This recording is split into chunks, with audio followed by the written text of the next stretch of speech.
Hello, everyone, and welcome to the next session of Content Tech on data that drives email marketing relevance and revenue. I'm Stephanie Stahl, General Manager for the Content Marketing Institute, and I'll be your moderator. That's my Twitter handle, @EditorStahl. Would love to connect with you. Most of you who have been with us for the day know the drill, but let me go through just a couple of quick housekeeping slides. The slides will advance automatically throughout the event, so sit back and just take it all in. If you have any technical issues, just alert us in the Q&A box, and we'll get someone to help you right away. And speaking of the Q&A box, if you have any questions along the way for our presenter, please type them there and just hit send. We'll try to get to as many as we can. If you want your own copy of the slides, look for the folder widget on the console, and you can download them from there. And we'll have an archive link for you in the next 24 hours or so. Please share it with your colleagues if you'd like. And of course, we'd love for you to get involved in the conversation. Let's just go to #ContentTech and get some conversation going there. For those of you who don't know us, a little bit about CMI, we focus on helping companies create their own media channels through great content, through distribution and promotion strategies, and more. And we do that through our blog, through our live events. We've got the Intelligent Content Conference coming up in March in Vegas and Content Marketing World in September in Cleveland. We have our print magazine, Chief Content Officer, our consulting business, and our online training courses. All right, our fantastic speaker today is Jessica Best, Director of Data-Driven Marketing at Barkley. She's worked with a broad range of brands, Dairy Queen, Spirit Airlines, Boulevard Brewing Company, and many, many more. So Jessica, welcome. Thank you. Thanks for having me. Let's go ahead and dive into Great. Let's go ahead and dive into some good content about data in email marketing. First, a quick overview of what we can expect. The landscape of data in email marketing and frankly in marketing as we go into 2018 and sort of beyond is insane, right? We've got a list of things that could potentially feed our marketing. And for years, that's what we wanted. As marketers, we cried, more data, we want more data, give me access to everything. And now I would argue that we have it. It's that it may not be in the right place, in the right order, it may not be clean enough, it may not be available to us to use in the right way. So this landscape that we're looking at, where everything from your email platform all the way up to your results dashboard and maybe even a customer relationship system, so where we take feedback on our products or resolve customer issues, all of that could potentially inform our email marketing if we're doing it right. So to that end, 84% of marketers say that they have enough data, but either not the time or not the team to use it. And this is from a company called Emma. They did an industry report in 2017. And I would say that's probably what I found most often with my pals in the industry and my clients is really it's not about getting more data, it's about putting data to use. So 6 steps to putting data to work in your email marketing. And actually, I bet you're already doing the first 2. Let's start with number 1, defining your goals. This one, if you've already done this, and I assume that many of us on the webinar have, if you've already defined your goals, you already get a gold star. You are step 1 done on a 6-step process to getting data to work for you, specifically in email marketing, but probably across the board. This is something that gives us a platform on which to understand what we need to get out of our email marketing or really out of our marketing programs in general. This can include everything from what is the big, hairy, audacious goal that we want to achieve this year, meaning what do we want to try? It could be what do we want the outcomes to be? What are we trying to impact in the overall business model? It also includes things like what do we want to test, right? What do we want to see whether it's working or not? And potentially what do we want to trim out? If we can prove that we can get better return on investment in different programs, what would we potentially cut if it shows that it's underperforming? So, okay, set your goals, number 1. Number 2 is actually 100% related to that, and it's just explicitly defining those goals in metrics. So put numbers, put KPI or key performance indicators to your goals. And what I usually say here is, when do we high five at the end of the year? What number or what banner headline would we be reading when we say we did it, we accomplished our goal? And the more specific we can be here, the better, because we're really looking for, I don't know, you could say something like we want our open rate to hit 30%, and there's certainly a way to achieve that.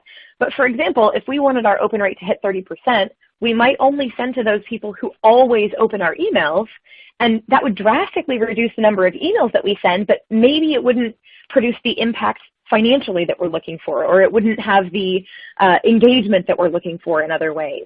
So make sure that what you think your big, hairy goal is ladders up to, or it gets more specific in, your key performance indicators.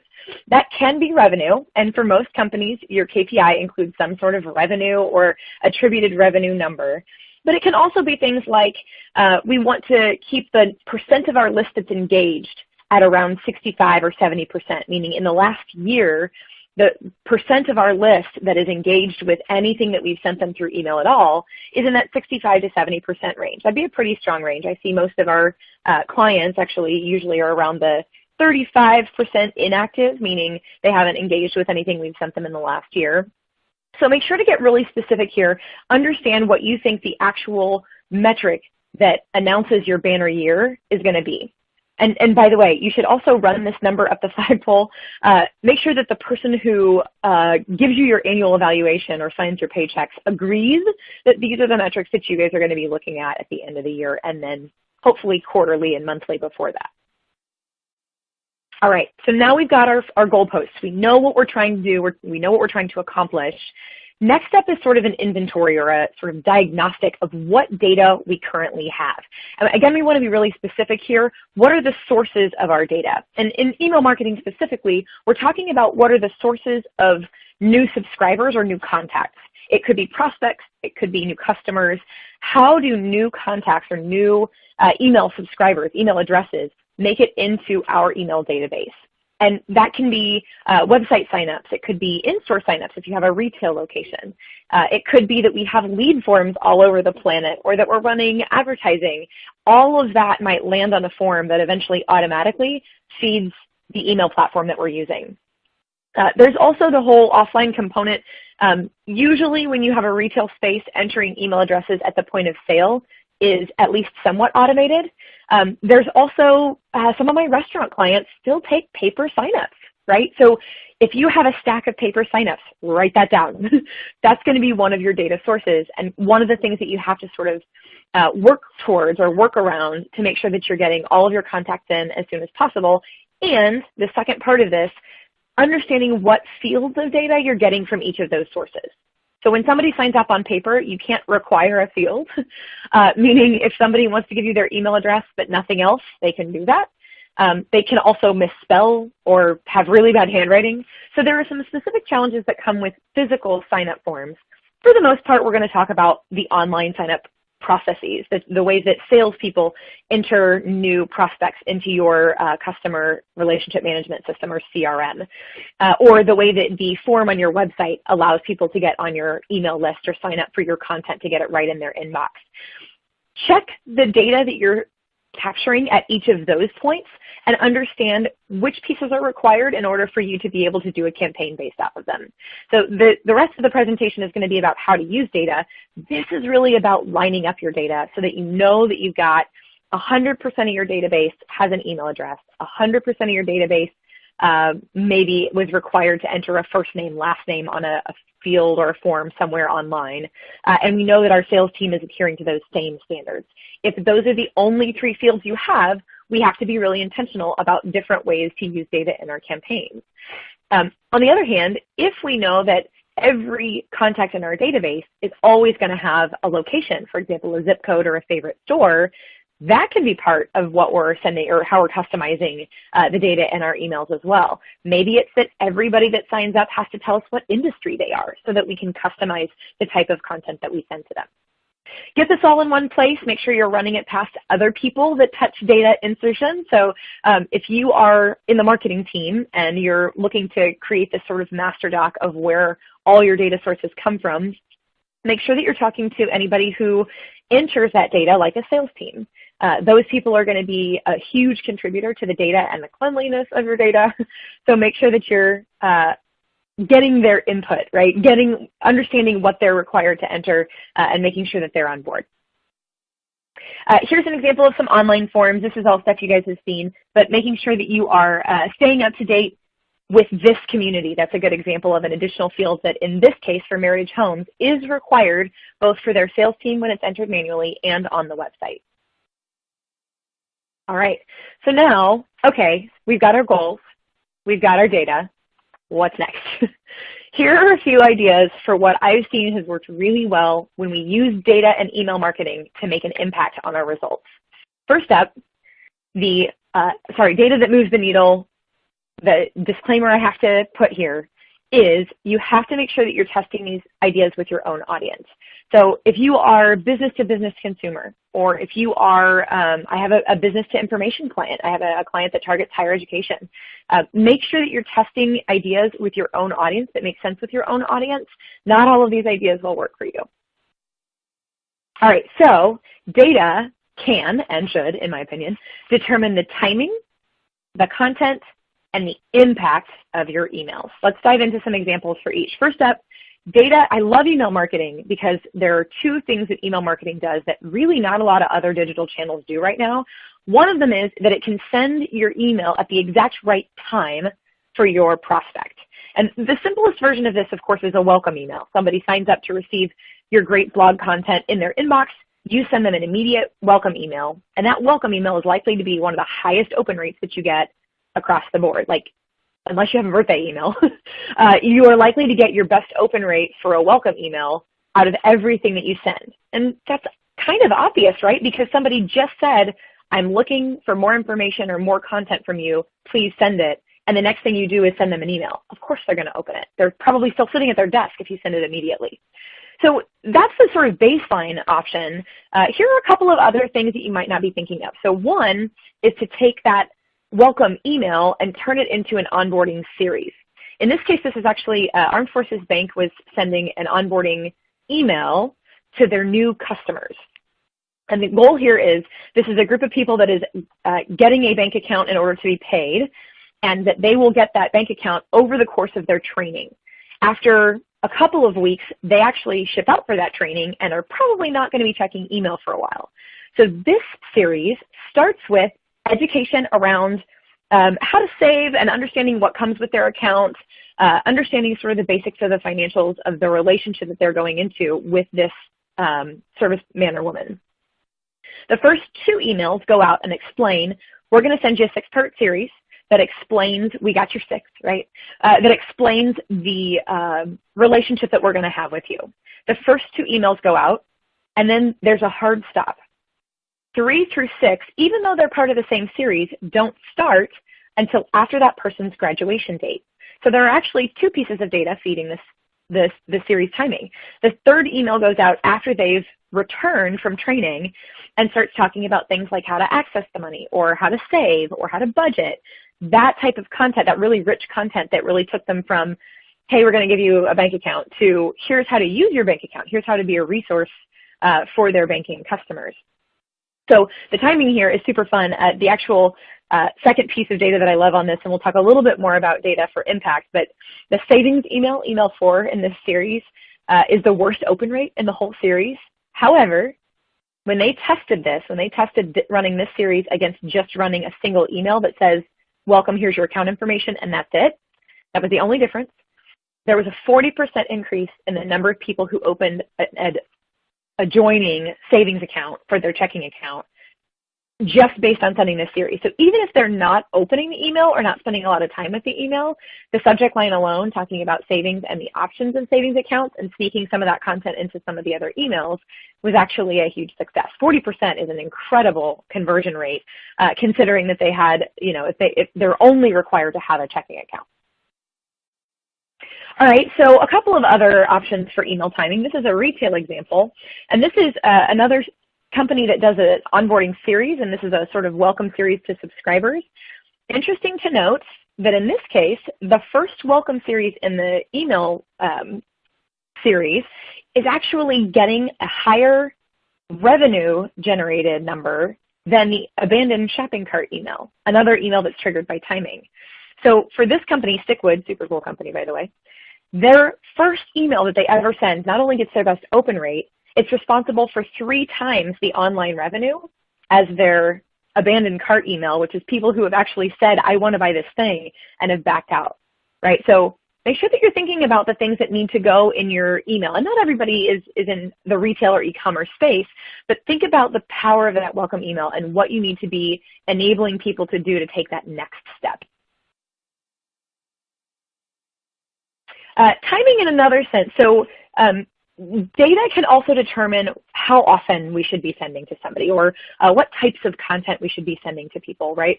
In this case, Hallmark Baby, a baby clothing line started by Hallmark Cards, they kind of weren't sure who their audience was going to be. They thought maybe this is totally for hip moms on the West Coast and the East Coast. And they have no idea, right? They're launching a new product. The more we tested, the more we sent to different segments to see how they engaged, the more we found that it didn't look like it was single moms. That 55+ audience was 7 of our top 10 best performing campaigns. And 55+ isn't first-time moms, it's first-time grandmothers. They bought everything we sent. We could send to them almost 3 times as often and not start to see diminishing returns. So data helps us understand how often we could send, the timing of our sends as far as frequency, in addition to, in this case, we were learning quite a bit about the content of the email can change a little bit on data, which we'll talk about in just a second. Before that, though, this is a graph that I have to give credit to Gene Jennings for. Understand that this is an example. However, I think it's fascinating to take a look at this chart over time is really the life cycle, or the sort of half-life of an email address. And notice that right up front, we know we're really engaged. Those are the emails that are going to perform the best. And then at some point, we sort of level out. We plateau with that subscriber. It's hard to keep up a high level of engagement for most of our audience all the time. So as to be expected, but I think it's fascinating to see that in her case, she's actually named the number of weeks. And in this client's case, she knows that it's going to be about 9 weeks before they see a significant drop-off of revenue from email subscriber. This is the type of thing that if you get into the data and you've got, even if you don't have revenue, if you've got the open rate and click-through rate by subscriber, you can maybe work a little bit with your analytics team or a business intelligence team, or you can call me and we'll figure it out. You can take the data that's in your system and you can make it sort of start that point with each subscriber, and then find that long tail, or that half-life of each subscriber sort of rolled up to the aggregate level. I love this data. This gives me a sense of that first 9 weeks is going to be my best opportunity to do some sort of not just a welcome series with content, but we've got to get some asks in there before the 9th week, right? Even if we're not an e-commerce company, if we're business to business, for example, we've got to get our ask or our sort of onboarding series done in that first 9 weeks, because that's what our customers are telling, our prospects are telling us is their window. All right, this one's actually not a client. This is an email that I subscribe to, and I love Headspace. I love what they're doing in the email space. This is an example of, even when I just look at my inbox, I can see that I'm very intentionally being nurtured. This is a free app for a free trial that then converts me to a paid subscription. And one of the ways that they do that is they offer a ton of free education, free content along the way. This, on the left, is an example of one of their emails, a good use of animation, actually. You that read wrong, that too. Wake up, Rel Wested. So what's cool about the GIF is that they're actually using it very intentionally to make you stop and reread it. Notice the timing that they're using there. This is just sort of an aside, but I think that they've done a really nice job here. These emails came to me in sort of an every other day cadence.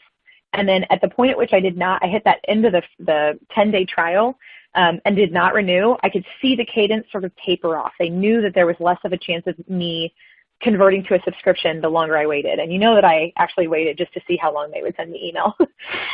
The other thing that's cool about this is I could tell that they also triggered based on actions in the app. And that's a pretty unique use case, so I won't dive into that too much. But it was neat to see that once I'd done trial day 4, they sent me the follow-up to get me to take day 5. Spirit Airlines is a client, and this is one that we are using data in the content. It's a little bit of timing and content, actually.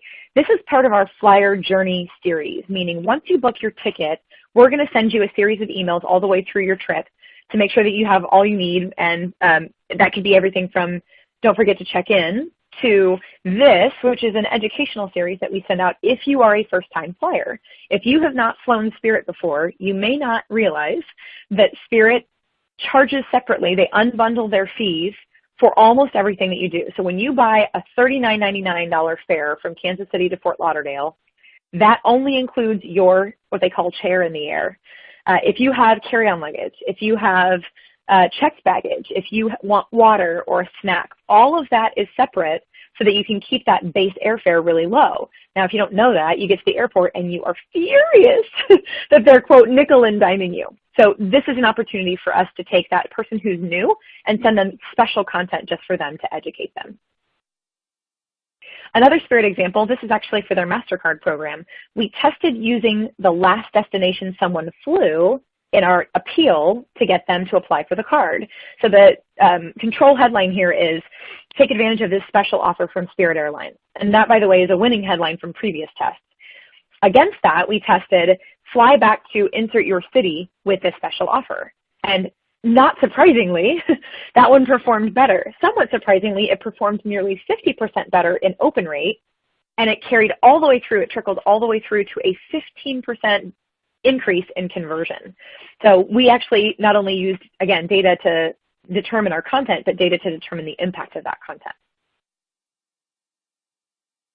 A quick example here, this is Strawberry Hill Povatizza. This is actually just a reminder to throw back sometimes to old school marketing principles. What they're doing is an old school RFM analysis, recency, frequency, and monetary, meaning those people who have bought a lot, have bought recently, or have paid, have invested more money, right? Recency, frequency, and monetary. Those people get lifted into an A group that gets different offers than those people who are first-time triers and have not yet come back. The first-time triers might get a super deep discount on a second order because that's the next logical step for them. Those who usually order for their clients, for example, they actually get a free shipping no limit offer, and those people who are in that sort of mid category have a free shipping offer, but only if you spend at least $100. So we can tailor what we're offering to those people based on what we know about them. In this case, Meritage Homes is using data from email to determine email content. Whatever I click on in the first email, in the first welcome email, will actually determine the bulk of the content in emails 2 and 3. So for example, this is a home that lets you clean less often because less dust gets in the house. If that's what I click on in the first email, the second email can actually dive a little bit deeper and give me more resources on that front. Super cool stuff here. This is built in an email platform called Pardot, and it's actually pretty easy to do. Last use of data here, and maybe the most important, is data to determine impact. In this case, Wingstop is taking a look at their numbers every single month to understand what does that spike look like, what happened in November of 2016? Why is the blue line and the red line and everything all the way at the top of the screen? Those are the hockey stick graphs that we want. What we're doing is putting insights and sort of analysis together so that hopefully I have the answer to why November was so great. Scorecards and reports like this are excellent for keeping on top of optimizations and understanding what's working. Even if you maybe didn't expect it to go gangbusters, something could have really triggered something. The next sort of aspect of that is we want to make sure that we're doing actual testing. So whatever worked really well in November, let's run an A/B split test or some sort of a content test to see if that really was the thing that can drive repeat results for us over and over again. In this case, we had an email with a $20 bundle that was enough food for 2 people, but it was $20. Well, the $20 value, we've done previous tests to find that if we put the offer in the subject line, it performs better. But the $20 didn't seem like it was inexpensive. It seemed like it was expensive for Wingstop. So we had to make sure to try out, we had to make it clear that this was for 2 people. So we tried out the offer in the subject line for $20. but using the grab a friend and dig in, right? So we kind of know that it's a bundle deal. We tested that against an urgency message, this boneless flavor fix won't last long. And lo and behold, as long as it's clear that this is a really good deal, keeping that value or keeping that offer in the subject line did still perform better for us. Back to Spirit Airlines really quickly. This is one where we're taking a look at all of our results for the year. And this is especially important because it's a piece of data that all email marketing professionals have, practitioners have. I literally just sort my email campaigns by audience size and then by open rate. And the best performing open rates to that audience size are the things that I'm going to test in next year's campaigns. In this case, we found that I think it was 3 or 4 of our top 10 best performing campaigns to the full Spirit prospect database had something to do with sports. And we do a ton of pop culture references, right? We do everything from Beyonce to Baby Giraffe. But in this case, we found that sports seemed to resonate with our audience. And so we tested a sports theme versus a movie theme, or a sports theme versus a TV show theme type of thing. So that is actually one of my biggest tips for you, is that's your first indicator that something might be a trend for you to test out and try. Good grief. Anyway, make sure that you're looking at your own results. All right, so now we know what data we have, we know what our goals are, and we know what data might work, what ideas we can start to generate from that.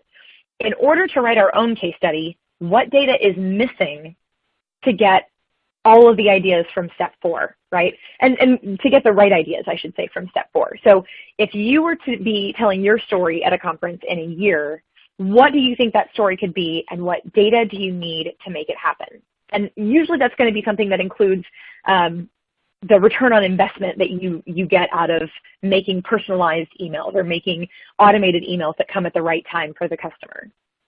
So this is my gift to you, the case for access. One of the things I've heard the more I talk about using data in email marketing, both at conferences but also with my clients, is that's great, but the sales team or the finance team says we can't have that data. Again, write your case study. Write your what if this campaign, let's say adding personalization to the subject line, if this campaign could lift even 2%, what is the revenue that represents? How would we pay ourselves back? What is the revenue potential? And then in that case, is it worth it to invest in getting this data integrated into our marketing database and not just living in finance or not just living in the sales CRM, things like that. That's really my case for content managers. The other thing that I'll tell you is it's really important for the designers and writers on your team. If it's not you, it's really important for them to understand what's working. In the case of Spirit Airlines, they send 6 emails a week. It's possible that these guys are churning out really great, really clever stuff in every day of the week, and that we never get back to them with what actually worked, what actually performed, or the results of the tests that we're running. Make sure that when you kick off, let's say you're working on January's emails or February's emails, make sure that you include a section in your brief about what has performed well in either the last 6 months or at least in the last month, right? What did they produce before that has gotten response? Because we want to make sure that we lean into that and take the most advantage of that possible. Quick eMarketer graph for you guys. This is ammunition for you. I'm going to leave that with you in the deck. And lastly, I'm going to talk about one quick logistical thing, which is the data that goes into your email campaigns needs to be accessible. So how do you choose how to make those integrations happen? How do you choose where you store your marketing and data that feeds marketing data? So is this something that you can do entirely within your email platform? By the way, in some cases, yes, and we'll talk about that in a second. Is it something that really your main master database needs to be your CRM system? Typically, this is the system that's already plugging into things like finances or an email platform. There's also another option in here, a data warehouse, enterprise data warehouse, or a data management platform. You might have heard the term DMP thrown around. This is a third option that I think you might find some interest in. Let me dive into the first two first. Using your email platform as your data hub is absolutely okay for a certain segment of marketers. If you do not have a CRM and you don't need individual notes on individual contacts, let's say a customer service team or a personal sales team, then an ESP, especially when you're in something like Salesforce Marketing Cloud or some of the more robust systems, they're made to be your master marketing database. So there's nothing necessarily wrong with that, except you are completely tied to how they show and slice your data. So if you want to do custom segmentation, if you want to do, let's talk about a transactional example, and I'll give you an example of that here towards the end. You need to make sure that you've got all that transactional data in the same system as you're doing your segmentation. And so that will require the next step up from an email service provider as your data hub. CRM as your data hub is actually pretty prevalent, especially in sales-based organizations, because you have a CRM anyway, and because it already probably plugs into things like online ordering or your QuickBooks system. It plugs into where somebody is in the sales process. That's something that we can use for email marketing timing. And it also hopefully is plugging into some of your web signups. So that can sometimes be the one true view of your marketing database. Again, the only missed opportunity here is you're still dealing with an out-of-the-box system that may not be able to segment and slice the way that you think. So that's where a lot of people have asked me how we address that. This is something that I have learned in the last maybe 3 years that's really become a pretty good focus for if we want a master database for marketing uses and we want to be able to house different types of data. And what I mean by that is the transactional example that I used before. This isn't just a contact database. I have my list of subscribers, my list of customers or prospects as a contact database, but then I have separate tables or separate sets of data for things like all of the online orders, where every order might have customization, like what flavor do you want on your Wingstop wings, things like that. That data is super, super rich, but if I tried to put that in columns tied to that contact, I would end up with more columns than I could ever actually use in data.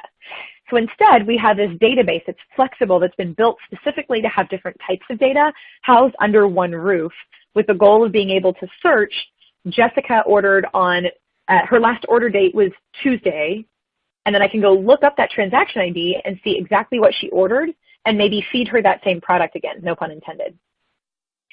So in that case, we're looking at something called a data management platform, or sometimes called an enterprise data warehouse. Typically, this is something that's been pretty customized, right? Sometimes my clients have built systems of their own to be sort of a master data warehouse. But some of our clients really just need a place to do sort of some segmentation slices, right? They need some place to do some of the queries against this list. In that case, a DMP, Barkley has one called Datum Key. There are a ton out there, but mostly it starts with a cup holder or a frame for what your database could be. It's maybe 70% built, and then it's 30% customized based on the data and the data points that you need to store. This lets us put in everything from mobile app interaction data, the last time somebody opened the app, for example, which is the Headspace example we saw, to third-party data. If I want to append demographic information to see if I can get a read on my database or find people that look like my best orderers online, things like that. So that's kind of the opportunity, and here's an example that I'll give you. This is from Noodles & Company. They came to us and asked us if we could find everybody in their database who had ever customized their chicken mac and cheese. So Noodles & Company, you can do a mac and cheese and then add chicken. But they wanted to know if anybody had customized it to add a buffalo sauce, like super, super specific, right? Because they were adding that to what they call their adult mac and cheese menu. So they found everybody in their database that had already thought of that and sent them a separate email announcing, you guys knew it was good, now we're adding it to the menu. Be sure to come in sometime this weekend and try it out and let us know what you think. So that's the level of data-driven email that you can do when you have a lot more control over how your database is organized. So that's it. Sounds really simple, right? Okay, so it's not simple, but it is straightforward. Define your goals, make those actual numbers, take a data inventory of what you have at your disposal, understand what data points could make an impact for your company, and then determine what data you're missing to make that happen. And then last but not least, choose your data hub and start integrating in that direction. I think we've left a little bit of time for questions here. Ms. Stephanie, do you have anything from the audience? Absolutely. First of all, buffalo sauce on mac and cheese sounds freaking awesome. That's all I can say. So good. It's so good. I have Dairy Queen and Noodles and Company and Wingstop. I am hungry all day working on these clients. That's awesome. That's great. Okay. We do have a couple of questions. Let's see. Do you have to have a CRM system before you adopt a data management platform? Oh, good question, actually. No is the quick answer. A CRM system is really only required if you have humans that touch your customers. And what I mean by that is either a customer service database or or customer service team, excuse me, or a sales team. People who are taking notes or opening tickets for customer service reasons, things like that. All of that really takes an interface. And what a DMP typically doesn't have is an interface where you can write notes or look up individuals. So that's the use case for a CRM. We do have entire client industries that really don't need a CRM. For example, retail doesn't typically have a CRM system. It's more likely that they might have a ticketing system behind the scenes, but they don't have a true CRM because they really don't have a sales squad, right? They don't have anybody that logs in and talks individually to people. So the DMP becomes kind of the master database for marketing purposes, and you don't actually need much of an interface because you're really looking mostly at aggregate, either segment data or metrics data. Good question. Yeah, great. Okay. So you gave a lot of examples of companies, brands who are doing email marketing right, but there are a couple of questions here relating to mistakes. What is the biggest mistake you see marketers making in terms of using data in email marketing? It's sometimes the smallest thing that feels like the biggest mistake. In email marketing, we have a really visible job. And what I mean by that is when somebody in finance makes a mistake, it's a mistake, and the client is usually frustrated, and there's something happens, and there's a resolution, but maybe 10 people need to know that it was a mistake. When email goes out incorrectly, unfortunately, millions of people, including probably everybody within your company that signed up for your emails, can see it. So data is one of those things that adds room for error to our campaign. So the most painful mistake that I see marketers making is either missing data or bad data. And this is nobody's alone in this. This is a struggle everybody's having. But that's the biggest probably fear that people have. I have a client who did not use first name in their emails for years because they were afraid that like 5% of the database didn't have first name in it.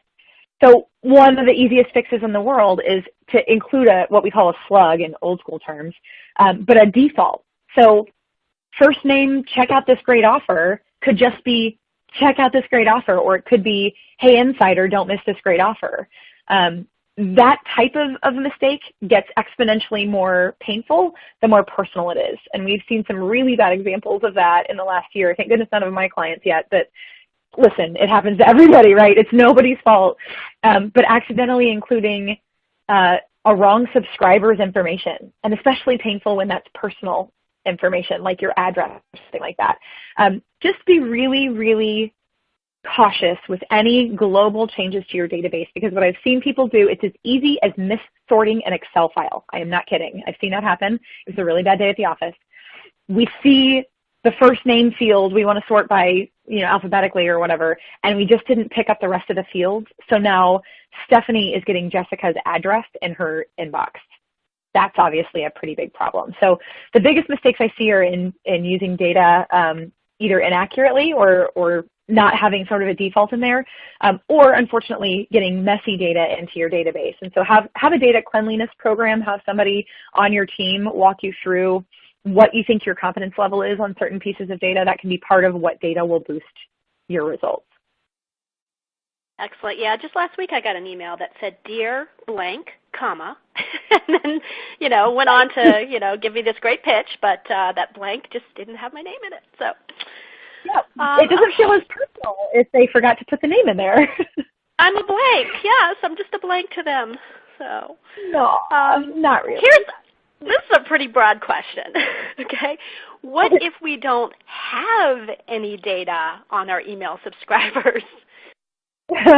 So I do have a couple of clients that don't have a lot of data on our email subscribers. I would argue, I'm going to push back a little bit, I would argue that everybody has at least one data point, the email address itself.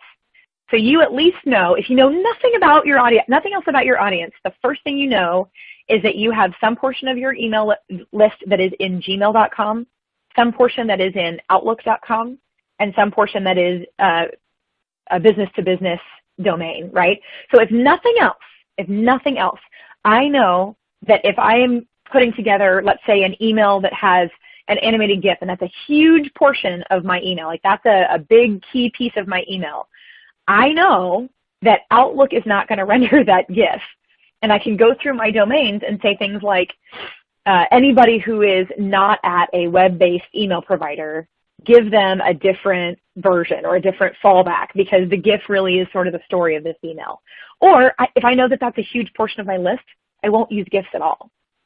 The other thing that I'll say is you always have, and I say this is secondary maybe, email platforms vary in what they offer you in metrics, but every email platform offers you some kind of metrics. So the other number that every single person is going to have is open and click data for each individual subscriber. Now, you may not be able to get to it for individuals, but at the very least, most email platforms now have the ability to determine what percentage of your audience and who they are that are not engaged with your emails.